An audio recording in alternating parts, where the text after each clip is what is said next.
Follow-up is critical to a successful lead generation system.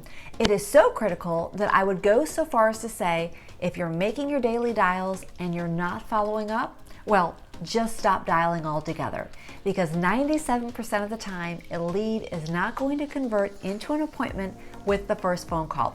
Expired sellers usually want to take a break before listing again. For sell by owner sellers, they want to see if they can sell without paying a commission, understandably. So they're not going to be ready after the first contact. And general farming leads might not be ready to sell for the next year, 2, 3, whatever. You have to have a follow-up system in place if you're going to convert these connections into appointments down the road. If you don't, you're just going to throw away all kinds of opportunities, and another agent is going to come on in there and swoop it up from you. Today I'm going to show you my 3 categories of leads depending upon where they are in the selling cycle. I've got my hot leads, I've got my warm leads, and then I've got my maybes. And I'm going to show you where I put each of them and how I handle them. My hot leads are super important to me, and the way I handle them is I use my junk mail. I go through my junk mail and I find a piece of paper that is reasonably blank. I cut it up into 4 squares, and then I put the papers into a little folder that I have on the side of my desk. And then when I'm speaking to a lead and they indicate that they want to schedule very quickly within the next day or so, or by the weekend, I write a note and I put it on my keyboard so that I cannot escape this note at all. The note just tells me when to call them to actually schedule the appointment. In this example here, I'm just saying call Susan on Tuesday. She probably wants to schedule by the weekend, and I do not want to forget to call Susan. By putting it on the keyboard, I cannot escape it while I'm working, and then when I leave for the workday and return, it will be there.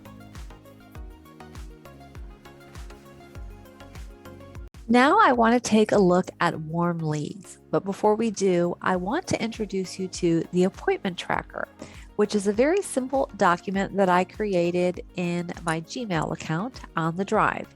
This is where I house my hot and warm leads. Any conversation that I feel is going to turn into an appointment, they go here on this tracker.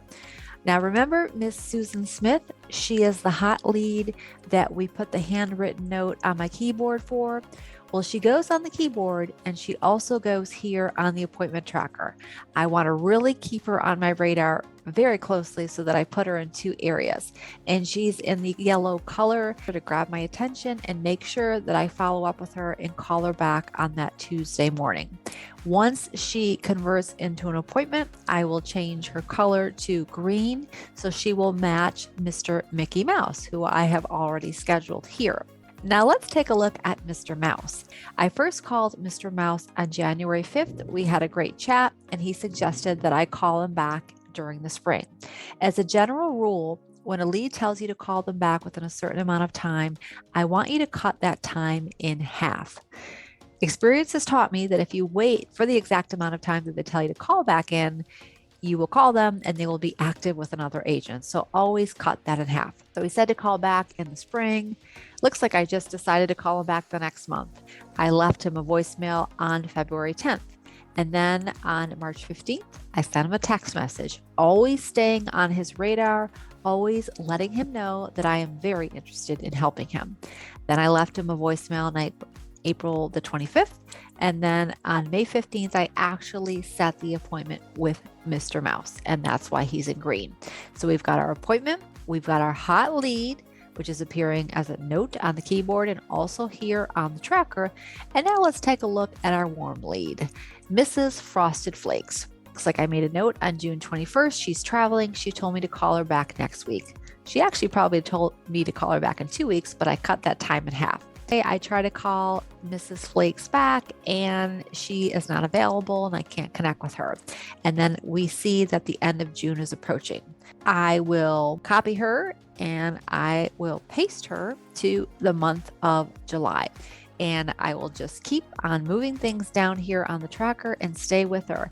As her schedule changes, so will she on the appointment tracker. This is my nucleus for all of my activity, and I love looking at my warm and hot leads this way because it's just one glance and I know what's happening. If I were to put my leads into a CRM, I would be dependent upon the CRM to give me notifications. And I don't like that. I want to have everything that's very easy to view. And then I scroll up and down as the days, weeks, and months continue. And I can see what I've been up to here on the tracker. The last lead that I want to discuss with you all today is the maybe lead.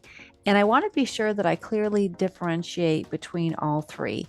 The hot lead is somebody that wants to schedule an appointment within the next couple of days or within the next week. They are very serious. They have been very open and receptive on the phone call, and they want you to call them back, and you know that they're being honest, and this is definitely going to happen. It is a hot lead and it will convert. The warm lead is somebody that was also receptive with you, but they don't have that same sense of urgency.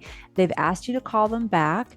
They may have given you their email address, and you've built a good rapport with them.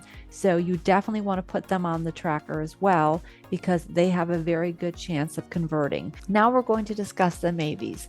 Maybe leads, usually you don't develop as good of a rapport with them on the phone. They're in a hurry. The good thing is you have identified them as being the seller. The phone number that you use to reach them is the correct number. You know that we're given several numbers to call and we never know if we're reaching the right person. They still want to sell, but maybe they're in a hurry and they just don't want to talk to you.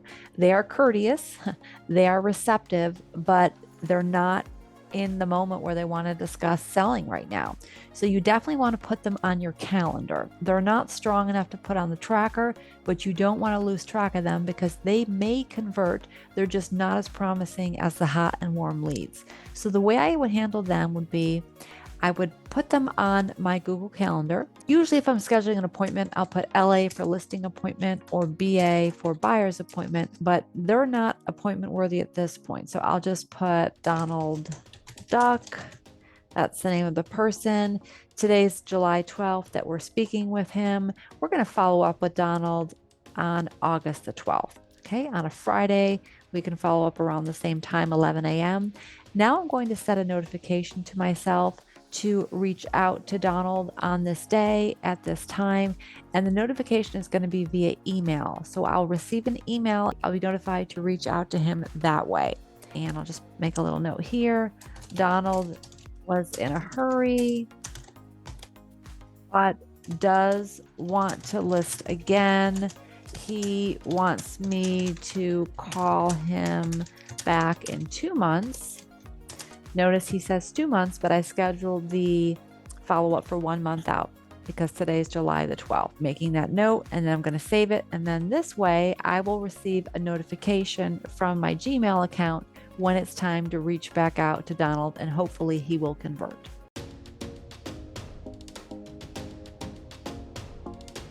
I really want to impress upon you all is the importance in knowing that follow-up does not begin after you hang up the call.